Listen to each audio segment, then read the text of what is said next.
So, what's up guys? Kamusta? Gusto ko lang i-share na 1 year na tong 675 SR natin. Sakto January 12 natin nakuha to. Gusto ko lang din i-share sa inyo yung 1 year upgrades and update dito sa bike. So, tara! So guys, walk around tayo sa bike.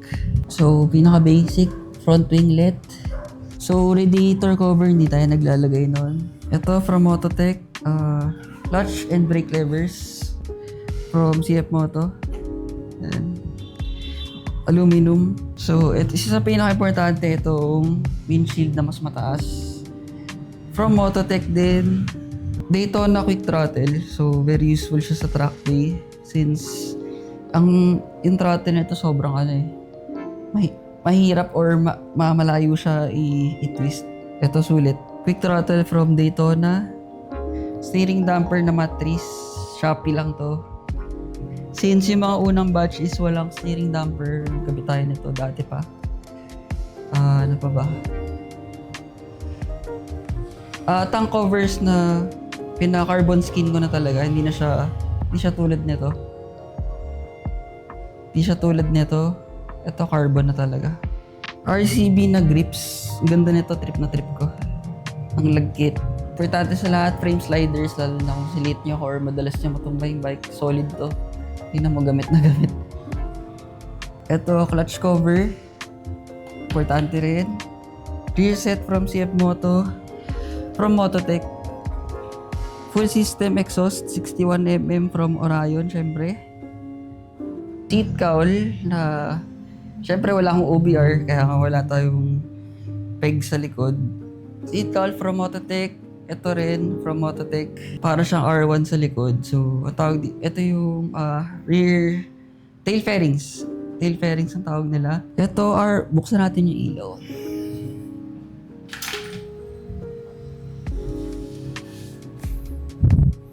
R1 tail light. Ito. Kasama yung tail tidy from Mototech. LED strip from Mototech din. Set na yan. Gando. Tapos tires ko, syempre pinalitan ko na kasi pinangtatrack ko. Although maganda naman yung stock tires pang track, pero depende sa skill level kasi, so nagpalit na ako. Ito ay Pirelli Rosso 4 Corsa. So ang gitna niya Rosso 4, gilid niya SC3. So for track use talaga. So sa loob yung air filter, napalitan na natin ng high flow air filter. Tapos since naka full system exhaust tayo, naka-remap na rin to kay Overdrive and Dyno Pro Philippines. Solid. So far, wala pang nasisira. Or wala pang major na nasisira dito. Siguro, ang naging issue ko lang dito is yung busina biglang humina. Hindi ko alam ba't ganun, pero sabi nila madumi yung contact. So after 1 year guys, yun pa lang yung naging issue ko. Sobrang happy ako. Legit, yun lang talaga yung naging issue ko, yung busina. Yun lang talaga eh. Wala na akong maisip na iba. So, alam nyo naman guys, siguro na mas madalas ako sa truck kesa sa kalsada. So, ginagamit ko siya for truck, tas konting tambay, konting long ride. So, alam nyo naman sa truck guys, pag ginagamit, sagad-sagad talaga. As in, abuso yung bike. Panay red line. Wala pa ako naging issue talaga. Never pa ako nagka-issue sa bike na to. Very happy, sulit na sulit. Kasi ang pinagpilian ko before is 4R or ito 675. So ito yung napili ko, hindi ako nagsisisi na ito yung napili ko talaga. So guys, sa 8K Odo siguro naka-6 na ako na change oil. Tapos 3 oil filter. Well, kasi alagang-alaga ako itong motor na to. Every 3 track days ko siguro nag-change oil ako. Ang gamit ko is Motul 7000.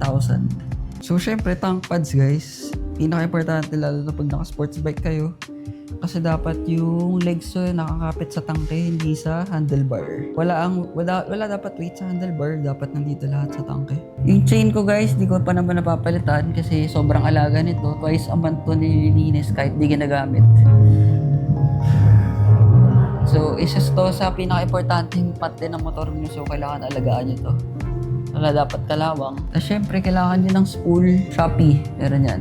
So, ito yung phone holder ko. Yung quad lock motorcycle mount na nakalagay sa steering damper na may dampener din, importante kasi yan. Kung wala kayong steering damper, pwede nyo nalagay dito.